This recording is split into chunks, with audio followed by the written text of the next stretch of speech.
entah hal yang lain. Nah ini harus dijadikan unsur juga. Nah kalau semuanya dihantam kromo seperti itu, ya masyarakat akan melihat sudut pandang yang lain. Ini tujuannya apa vaksinasi dengan pemaksaan seperti ini? Masuk ke ranah-ranah persyaratan administrasi dalam birokrasi. Lah, termasuk hal-hal seperti ini, masyarakat akan berpikir, apa tujuannya ini? Arahnya kemana? Tanda tanya besar. Tanda tanya besar. Nah, tanda tanya besar ini yang harus dijawab. Nggak sekedar harus vaksin supaya sehat, harus vaksin supaya kuat. Loh, kadang-kadang masyarakat yang di bawah ini fakta yang di lapangan juga terjadi. Habis vaksin ngereges seminggu, muntah-muntah seminggu. Ono sing kena corona juga. Dijawab sama pihak-pihak terkait, ini kan berbeda kekuatan tubuh setiap manusia, kekebalannya berbeda. Ya itu jawaban yang normatif. Kan begitu. Setiap orang mungkin punya kekuatan daya tahan tubuhnya masing-masing. Cuman hal-hal ini terjadi kan nggak satu dua. Nah, kalau pemerintah mau menjamin, ayo vaksino kabeh rek. Engko lek ana lorone, lek ana opone, masyarakat pemerintah yang nanggung.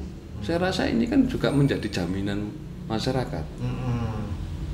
Aku loro bayar dewe, aku mati dikubur dewe. Ya kan akhirnya jadi ragu. Ya, sebenarnya ini kan tujuan baik ya. Pemerintah melakukan vaksinasi kan memutus mata rantai COVID, bahkan bisa menyelesaikan pandemi ini harus kita apresiasi. Cuman permasalahannya lagi berkembang. Vaksin, habis divaksin sakit, masuk rumah sakit 2-3 hari, ya banyak kabar duka kan sekarang. Nah disinilah yang harus kita evaluasi. Andai kata pemerintah ini fair atau paling enggak vaksin, kalau ada apa-apa ditanggung pemerintah. Bikinlah suatu kayak pernyataan dari pemerintah ke masyarakat, ngisi formulir dalam tahapan vaksin. Setelah kena divaksin ternyata ada efek-efek yang gak baik atau mungkin karena apapun lah sehingga menjadi tambah parah atau bahkan meninggal. Ya pemerintah harus menjamin kesejahteraan keluarga yang ditinggalkan itu. Wah itu belum kan? Lah ini yang harus dipikirkan. Nah, ya sehingga fair. Keren ini kan? Fair. Pemerintah melakukan kebijakan yang bagus, masyarakatnya dijamin. Nah ini yang harus dilakukan. Jangan ada berita-berita mari vaksin mati wis gak percaya masyarakat. Sedangkan kita pemerintahnya lagi gulirkan tentang vaksinasi. Bahkan diwajibkan. Benar, masyarakat diajar pemberitaan terkait banyaknya angka nilai yang sudah meningkat di pandemi ini. Akhirnya ketidakpercayaan masyarakat. Ya, benar. Nah, ini yang harus digodok ulang. Digodok, dievaluasi sehingga masyarakat itu nyaman. Ya kita harap Dewan bisa melihat tontonan ini bisa menjadi suatu bisa menjadi suatu bahan lah untuk masyarakat ya, bahkan rakyat bisa. Ini harapan masyarakat semuanya. Ya kita ini kan orang bawah ya. Kadang suara-suara kita pun belum tentu nyampe. Tapi kita sering duduk di warung kopi, di tempat makan, kita menyerap obrolan-obrolan masyarakat di kalangan bawah. Ya semuanya rata-rata seperti itu. Ate vaksin Mas engko awakku greges gak kerja kok mangan ya apa anak bojoku. Lho ya masuk akal manusiawi. Ya masuk. Manusiawi lah disitulah. Karena berat kejadian. Nah, disitulah pemerintah harus peka. Setelah vaksin laporan sakit. Nah, di situ yang tadi saya sampaikan. Pemerintah dalam form pendaftarannya harus disertakan pernyataan saat divaksin ternyata ada efek samping yang membahayakan. Andai kata ada sesuatu, yang pemerintah harus bisa menjamin itu. Iya, melakukan sesuatu harus ada pertanggungjawaban. Nah, wong dewan yang ngetokno apa-apa ono pertanggungjawabannya kok. Kan begitu ya. Itu wakil kita. Nah, di sinilah namanya kemerdekaan masyarakat terjamin. Rakyat ini kan berdaulat, kedaulatan ada di tangan rakyat. Keadilan sosial bagi seluruh rakyat Indonesia. Betul lah, ini yang harus digalang. Jadi gimana pun di situasi yang sekarang ini berat memang, tapi jangan menjadi halangan untuk kita kembali kepada situasi yang normal seperti dulu, bahkan harus lebih bangkit. Disinilah etos pemikiran masyarakat, jangan terlalu apatis kan begitu. Monggo secara kritis disampaikan, tapi yang dikritisi ya jangan terlalu menolak. Dengan kritikan-kritikan itu juga jangan tutup mata, tutup telinga, gitu loh. Dengarkan, evaluasi, serap evaluasi, di mana situasi yang paling bagus, jalankan. Saya rasa masyarakat ikut kok. Apalagi Malang iki wonge nurut, tapi aja dikudo, lah dikudo ngawur. Iya benar. Oh iya, ngomong soal Malang, pergerakan Malang kan tak lihat ya juga para aktivis ini ini kan. Siapa? Para aktivis yang menyuarakan Malang ini kok landai-landai dalam hal semacam ini. Gimana sama menyikapi terkait hal itu kan? Nah inilah yang kembali lagi ke aktivis di bidang apa dulu kan begitu ya. Malang ini santuy ya. Malang itu sebenarnya kota yang tenang, nyaman, damai. Cuman nggak bisa disepelekan kan ya, seperti itu.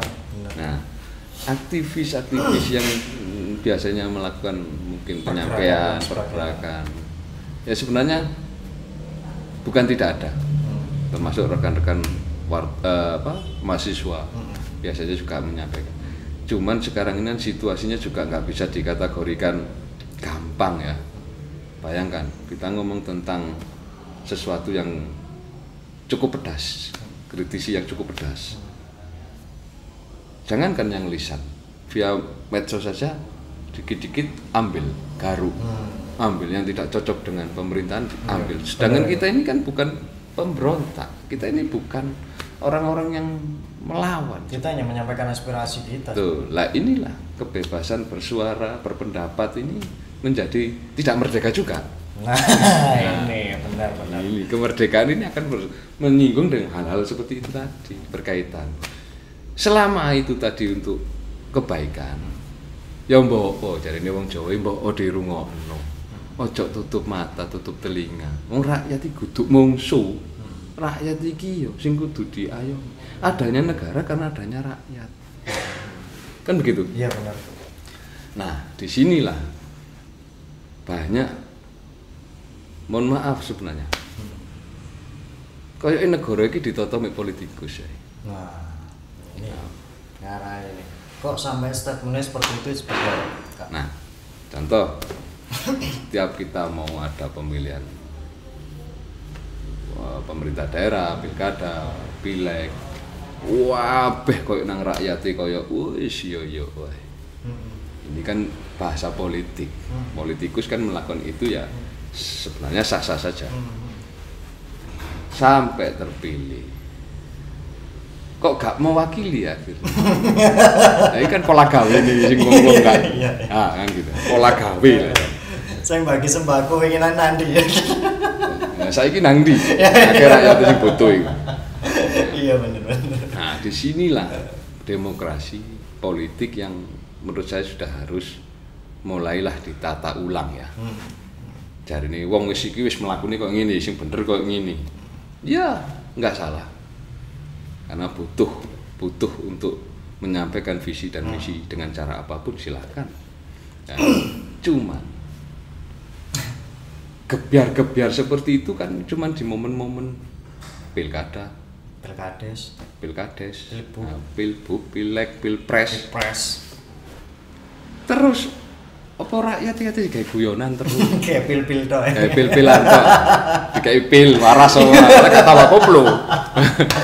Iya. Kan gitu. Nah, pil waras gak apa-apa. Enggak masalah, enggak apa-apa, pil waras penting. Nah, saya juga berharap Malang ini waras kok. Nah, suatu saat masyarakat ini sudah pandai dalam berdemokrasi. Nah, banyak orang pintar, cuman belum mengerti dan tidak pandai dengan situasi. Lek wong pinter saiki ndek ndi-ndi. Gak zamane wong bodoh. Wong pinter, cuman mengertinya dengan situasi ini yang kadang-kadang segelintir orang yang tahu. Nah, menurut Kang Baim sendiri, iki kan ono beberapa yang mungkin aku masih awam dalam segi politik Kang. Politik sendiri menurut Kang Baim apa sih? saya tidak di partai ya, saya tidak berpolitik ya. Saya di sini pun duduk saya tidak berpolitik. Politik ini kan setiap manusia punya rasa politik, naluri. Iya, aku seneng. Aku pernah ngobrol ini. Ya kan tak kuat di sini Mas. Setiap manusia mulai lahir itu bawaannya sudah berpolitik. Iya. Kenapa kok bisa kayak gitu? Apa alasannya Kak? Lah, ini contoh aja. Bayi lahir saat lapar, tidak nyaman, dia akan menangis karena belum bisa menyampaikan kata-kata secara lisan, tangisan supaya apa ibunya, orang tuanya ini paham apa yang tertarik perhatiannya. Kenapa anakku nangis? Ini kan corone ya. Supaya anakku lapar, anakku nggak nyaman. Ini kan politik penyampaiannya dengan cara menangis. Coba lek bayi ngomong, "Bu, aku luwe melayu mae." Kan begitu. Nah, ini kan politik penyampaian secara komunikasi. Nah, kalau semua orang berpolitik, apalagi di unsur pemerintahan, bukan ngomong politik praktisnya, jalankan naluri-naluri penyampaian itu yang benar. Tidak hanya bahasa-bahasa, aku tak direk ini mengini. Wacana. Bahasa apa ini? Bahasa apa mengini? Bahasa wacana ya. Visi dan misi. Nah, jalankan betul, sampaikan dari hatimu.